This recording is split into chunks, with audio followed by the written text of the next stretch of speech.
first keynote, and it's a pleasure for me to announce that, comes from Professor Lowke.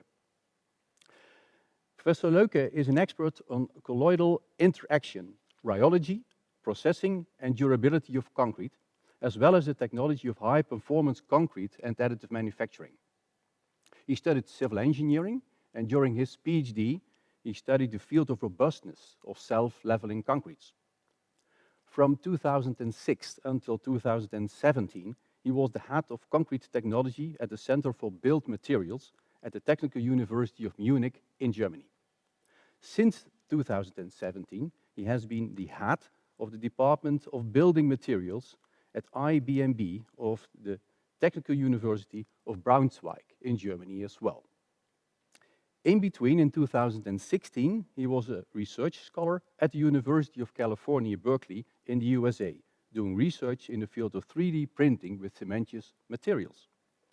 He is also the deputy chair of the RILEM Technical Committee, Digital Fabrication with Cement-Based Materials. Dirk, Professor Lowke, a warm welcome to our conference. It's a pleasure to have you here and an honor as well.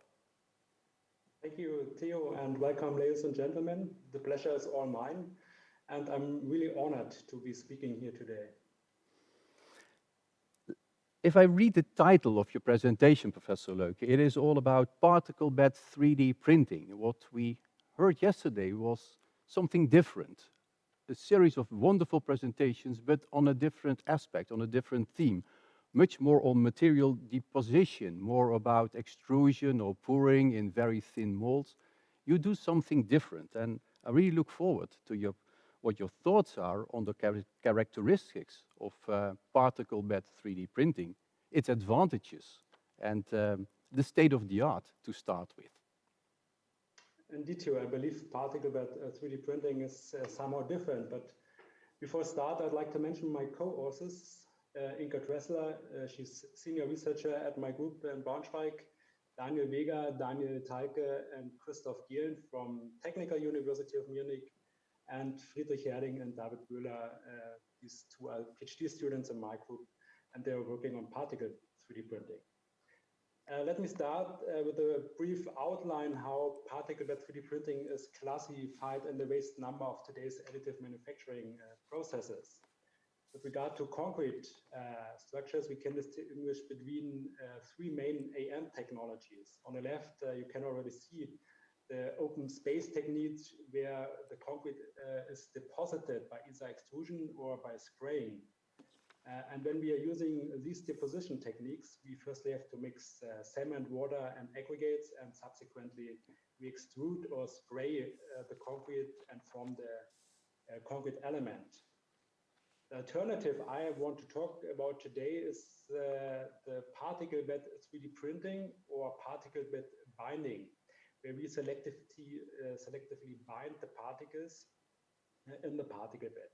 Here in the first step, a layer of dry particles is spreaded, and subsequently a liquid is selectively applied onto the particle bed in order to locally bind the particles.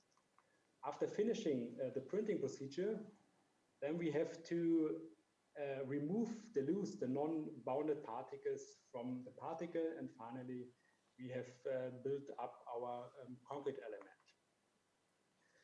If we now have a closer look on the particle bed binding techniques, we can at least distinguish between three methods that which are considered to be relevant in concrete construction. Firstly, the selective binder or selective cement activation, here on the left side. In this technique, the particle bed consists of aggregate and binder, which could be a cement, for instance. And the fluid phase is the activator, which could be simply water in the case of the cement as binder. Then we have the selective paste intrusion technique, where the particle bed consists of an aggregate layer, and the fluid phase is a very flowable cement paste. And on the right-hand side, the binder jetting method, where the activator is in the powder and the binder is the liquid phase. In the context of concrete construction, the latter can be used for the fabrication of formworks, while selective cement activation and selective paste intrusion allow the direct production of concrete components. And today I will focus on these two techniques. So why should we use particle bed binding techniques? What are the advantages compared to deposition techniques? Particle bed binding offers a very high resolution and almost no restriction in freedom of form. Among the various 3D printing techniques, particle bed binding offers the largest freedom of design. Since the tri-particles are mechanically stable, inclined structures, overhangs, arches can be easily realized. Here you can see some very impressive results and examples. On the top left, the permeable wall from Ronald Rell from UC Berkeley with his really stunning surface quality. On the right, on the top, you can see some highly precise tri-joints to realize, for instance, the load-carrying connection of a truss, which were produced at Technical University of Braunschweig. And on the bottom right, an extremely freeform, bionically optimized column cross-section produced at Technical University of Munich. However, there is a major drawback on the particle binding techniques, and this is the limitation in the component size, which is limited by the build space. And another disadvantage could be that we have the need to recycle the unworn material of the particle bed. Okay, let's move on now to the mechanical performance. For selective cement activation, the strength values without after-printing treatment do not exceed 17 megapascal. If an after-printing treatment is applied, you can see this here in the blue columns, then strength values can reach up to 34 megapascal. The level of strength is within the expected range, as these concretes have a density of approximately 1.6 gram per cubic centimeter, and therefore they can be classified as lightweight concretes. In contrast, the selective paste intrusion here on the right side achieves normal densities of about 2.3 gram per cubic centimeter and correspondingly a significant higher strengths of up to 78 megapascal so far. And finally, I want to address the isotropy of these materials. And therefore, in this graph, the strength is shown perpendicular and parallel to the layer structure. And as you can see, the current experience show that no directional dependence of the material properties can be observed for the particle binding process. Thank you for this nice overview of the state of the art and the potentials of particle 3D printing techniques. In your title, you also seems to tell that the technology, in your perspective, in your view, is capable to work in the construction field as well. So that would suggest you need to upscale to another level, and there must be a certain level of trust on the material's properties that you achieve with this technology. Could you please elaborate a little bit more on your suggestions, your ideas on how to scale up this technology to the field of construction works? Yeah, I will do here. First, I would like to follow up on Robert Flatt's statement yesterday. In order to establish additive manufacturing processes as a serious technology in the construction sector, we now must develop a deep and fundamental understanding of these processes. This means that future work in research and also in industrial development will be characterized by creating the basis for the reliability of these processes and the repeatability of these processes. I believe simply demonstrating the basic feasibility of a process will no longer be sufficient. And in order to do that, in order to improve, for instance, the mechanical performance on the one hand and the repeatability of these properties on the other, we need to understand and optimize every single sub-process of particle bed binding processes. And here we have firstly focus on the particle packing, where we have to consider, of course, the chemical nature of the particles, the particle size distribution, as well as the spreading and the compaction process. Secondly, we have to focus on the liquid phase. Here we have to consider the rheological properties of the liquid phase, the properties of the particle bed, as well as the process parameter. And in this context, it is essential not to consider the influence separately. It is rather necessary to capture the interaction between the material and the processes. Material and process in turn affect then the homogeneity, the stability, or the layer bonding of these additively manufactured components. And thus, its mechanical properties and, for instance, the shape accuracy. And last but not least, if we intend to apply particle bed binding for the fabrication of large-scale components in concrete construction, we have to address the issue of reinforcement integration. Let me firstly address the selective cement activation technique. Here we start with the particle bed spreading process, and from process technology side, we have a wide range of tools at our disposal. Usually, doctor plates or rotating rollers are applied for the particle bed spreading process.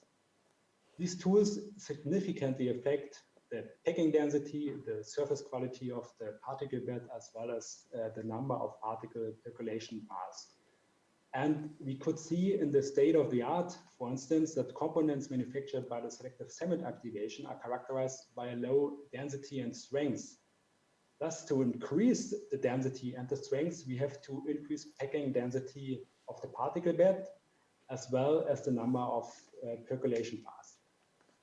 One way to achieve this goal is to adjust the layer thickness or the roller diameter. And as you can see here in this diagram, the density, for instance, increases with increasing layer thickness and increasing roller diameter. I believe that increasing the packing density of the particle bed is the key to increase the density and the strength of our components.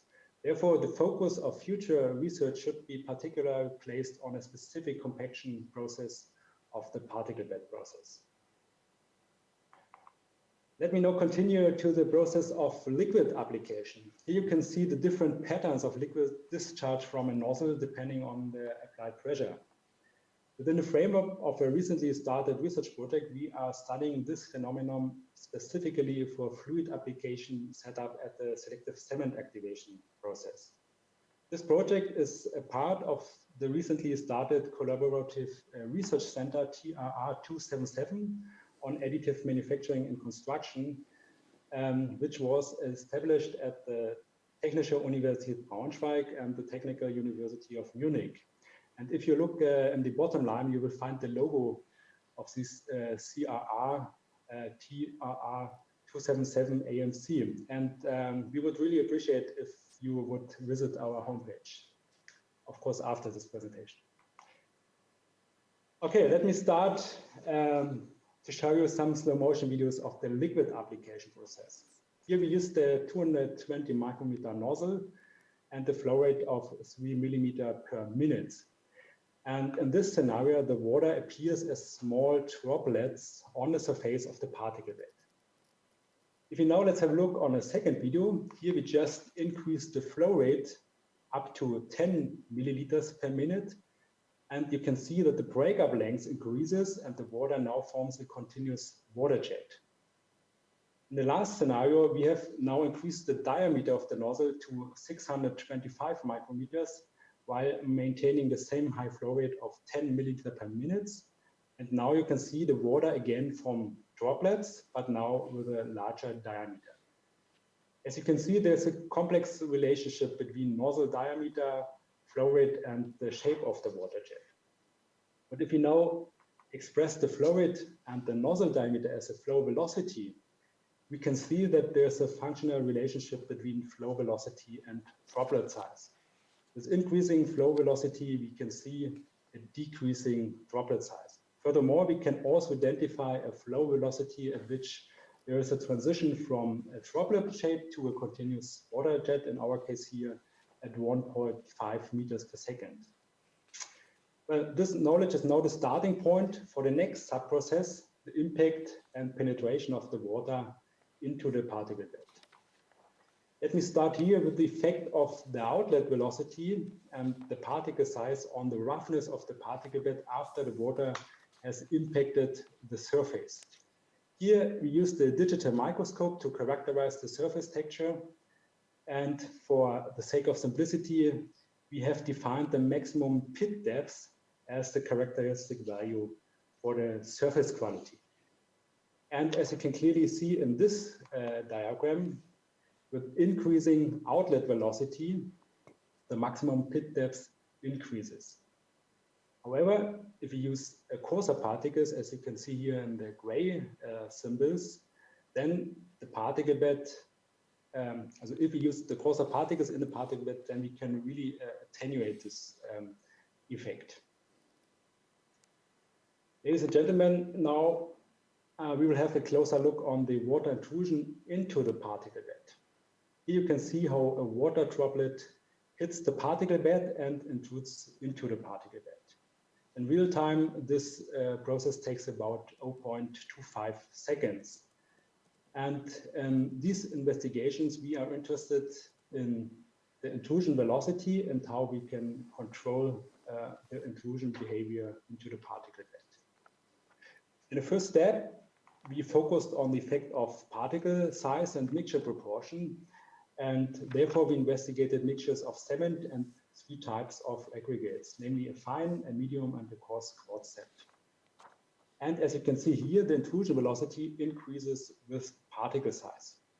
In the second step, we write the ratio of cement to aggregate from 20 volume% cement and 80 volume% aggregate to a ratio of 40/60. And you can see with increasing cement content, the intrusion velocity significantly decreases. This concrete technology variation corresponds to what we actually expected. However, the variation of cement content and particle size is not always an option. So we are looking for further ways to control the penetration behavior. And one really promising way to do that is the coating of particles. Therefore, our co-workers from the Institute of Particle Technology coated sand particles with a hydrophilic silica fume. On the left side, you can see the uncoated sand particle, and on the right side, there's the coated sand particle. And now let's see how this coating influences the penetration behavior. Again, on the left side, the uncoated particle, on the right side, the coated particles. And you can see, firstly, that the sand particles somehow moving on the surface of the water droplet. And if we further on the video, then we can see that the intrusion velocity significantly decreases when the sand particles are coated with an hydrophilic silica fume. In terms of numbers, the penetration rate is halved from 34 microliter per second to 17 microliters per second. The next important characteristic is the intrusion depth. Since the complete penetration of the layer with the fluid phase is important to achieve a good layer bonding. To quantify this impact or to quantify this important characteristic, we used microtomography in this case. In these pictures, you can see the intrusion behavior independence on the particle side. On the left side, there are the finer aggregates, and on the right side, the coarser ones. And you can see that somehow, at least for us, unexpected result that the intrusion depth is larger for fine particles than for the coarse particles.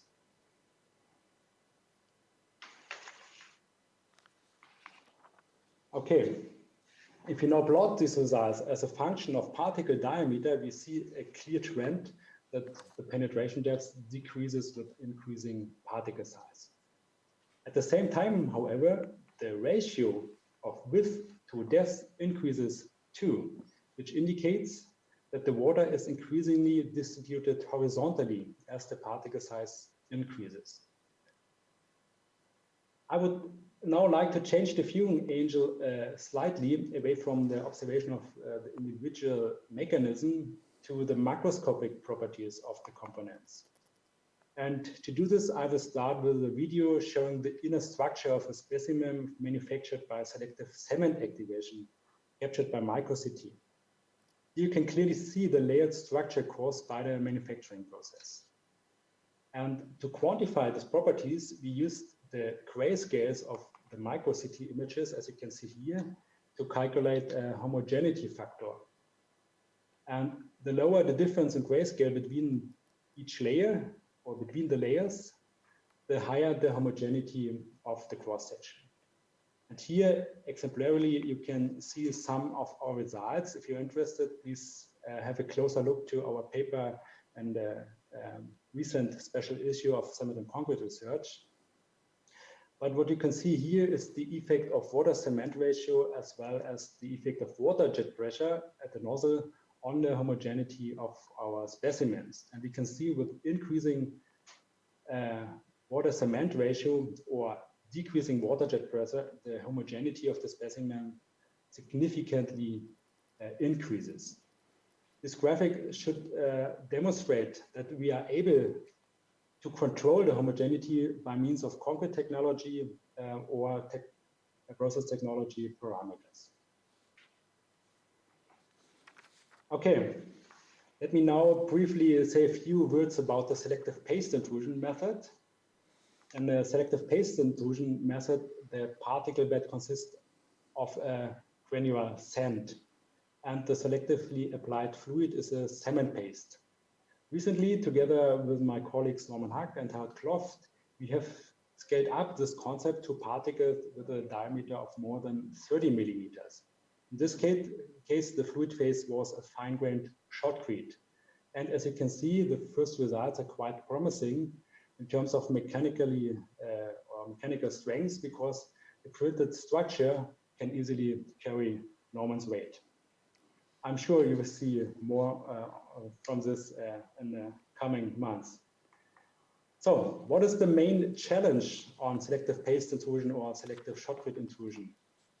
It is similar to the selective cement activation technique, since the fluid phase has to completely penetrate the layer thickness to ensure a proper layer bonding.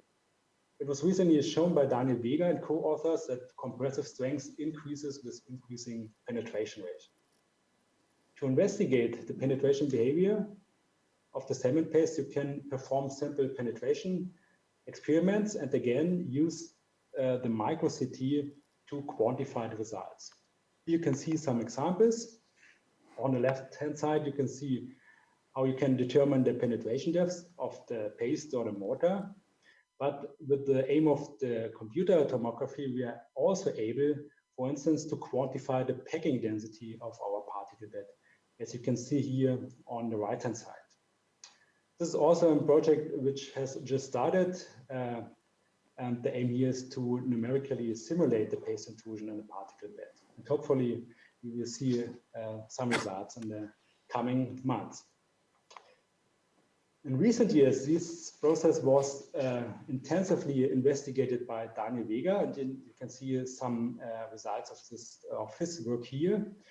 The aim of his work was to connect the rheological properties of the cement paste with the penetration depth in an analytical model. And this diagram shows results, and you can clearly see here that, as expected, the penetration depth is increasing with increasing flowability of the paste. And you can see his final model on the right-hand side, and this model is based on the Chevalier model, and it captures the yield stress as the main characteristic for the fluid phase, as well as the porosity as the main characteristic of the particle bed. Furthermore, his model considers the horizontal flow of the cement paste. And by doing so, the model is able to predict the penetration quite accurate, as you can see by comparing here, for instance, the green symbols with the white ones. If you're interested in further insights on this topic, I recommend the PhD thesis of Daniel Weger, which will be available quite soon. Thank you, Professor Lowke. Having addressed the issue of scaling up in terms of size and in terms of achieving reliable material properties, I think we need to discuss a little bit more the issue of reinforcement. I think there's no need to explain in this audience that concrete is good in compression, but really poor in tension, and that the marriage between one material and the other is part of the success. What is your opinion about the opportunities with this novel technology to embed reinforcement to really make that jump towards the construction industry and have a serious impact? Indeed, Theo, as for other 3D printing techniques, the integration of reinforcement is one of the main challenges in particle bed 3D printing. In principle, there are at least 3 strategies for the integration of reinforcement for particle bed binding techniques. Firstly, here on the left side, you can integrate a metal cable during the printing process, which could be a good method for the integration of horizontal reinforcement structure. Secondly, in the particle bed 3D printing process, you can easily print cavities into the concrete element. And after the concrete element is printed, then you can introduce a reinforcement into these cavities, make a post-tension and grout these channels. We are addressing these 2 strategies in a research project that has recently started within the framework of the Collaborative Research Center TRR 277 AMC.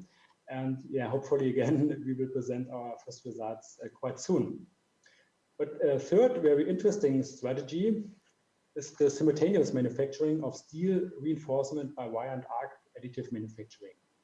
This strategy is pursued for the selective paste intrusion method at the Technical University of Munich, also within the framework of the Collaborative Research Center TRR 277.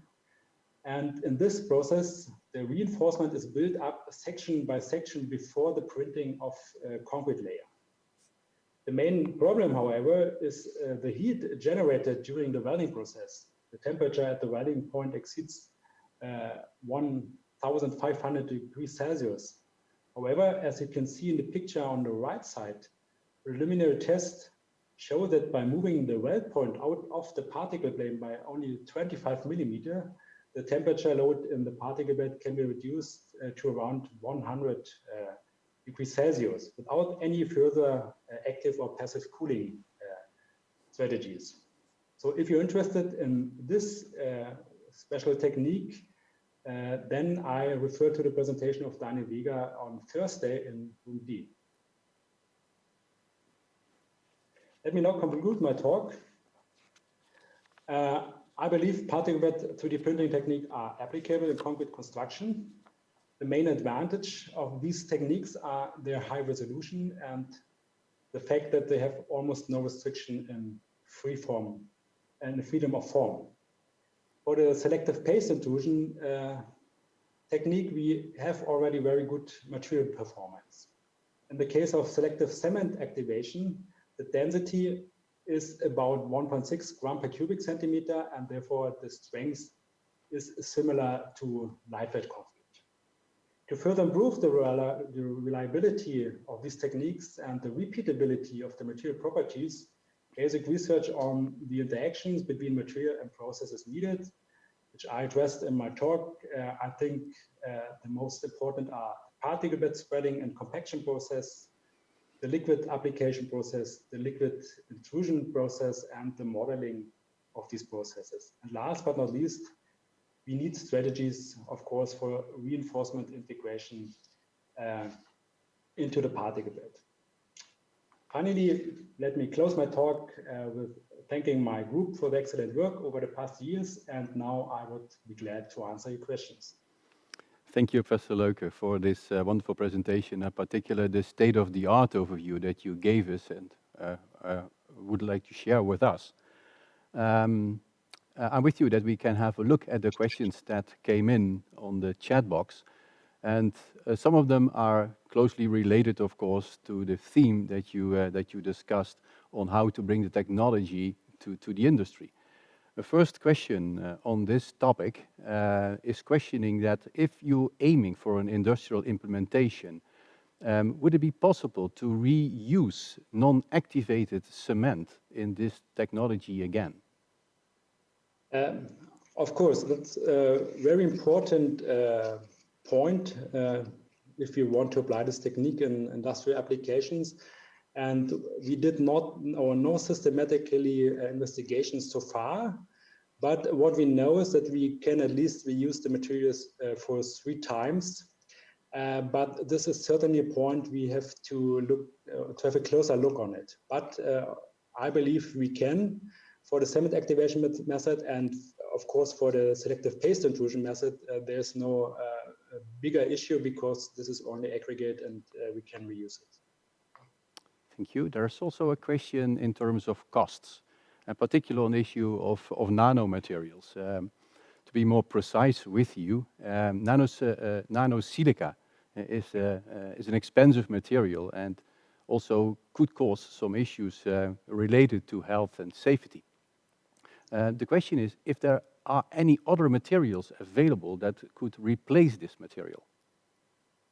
I think you mean the silica fume. I mean the silica fume, yes. Yeah. I think Actually, the question is about the silica fume. As I told you, it's not. We just started this project and we try other materials for the coating process.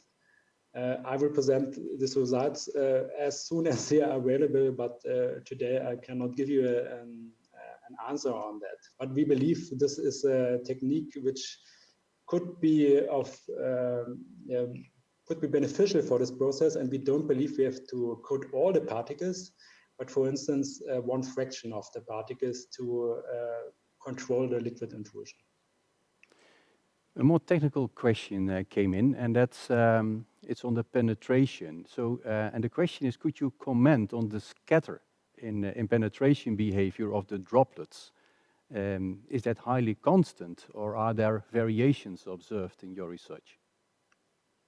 If you use the same material and the same fluid application techniques, then we have a quite good repeatability between the results. But as I've shown, if we vary the materials, then we have a big scatter and a big variation in the intrusion method. But that's not a disadvantage. I see that as an advantage because this is the way we can control the intrusion behavior. Okay, well understood. Another question, again, more in depth on the technology. It's about interfaces and mechanical characteristics. And the question actually is there any insight to share from you already from your ongoing research work about the mechanical characteristics of what is so-called interface versus the bulk printed material penetration and the relationship with the discussed penetration depth? Yeah, so here we have to distinguish between the selective paste intrusion and the selective cement activation. In the selective paste intrusion, there's a strong relationship between the intrusion depth of the cement paste and the mechanical and the durability properties. There are some publications from Daniel Vega and co-workers where you can see these results. If you are looking for the cement activation, selective cement activation, then I would like to recommend our latest publication in the cement and concrete research issue, in the special issue. And what we found somehow surprising for us, our hypothesis was that we can relate homogeneity of our structure with mechanical properties, but not what our results show that this is not the case in any case, because there are other parameters who can dominate the homogeneity property. So this is an important property, but not the only one who is affecting the macroscopic properties. So please read our journal publication. I think it's very interesting on this point. Talking about homogeneity, a closely related question to this issue matter came in, and stating that homogeneity of the samples estimated by means of tomography is considered as a benefit. And the question is, while it seems that with a rougher interface profile, a better mechanical adhesion between individual layers can be achieved. Do you agree on that point? I would like to. This is our hypothesis too, but we have not validated it so far. But we will do this. Actually, as I told, we started the project. It will last for the next 4 years, so we have a lot of time and manpower to give you all the answers. But I think we need another year for this. Thank you very much, Professor Lowke. This brings us to the end of this keynote, and I would like to thank you on behalf of all of us very much for this wonderful presentation, this insight, that state-of-the-art overview in this novel technology, the different technology, I would say, and I think we all learned a lot today from that, and that is highly appreciated from all of us here.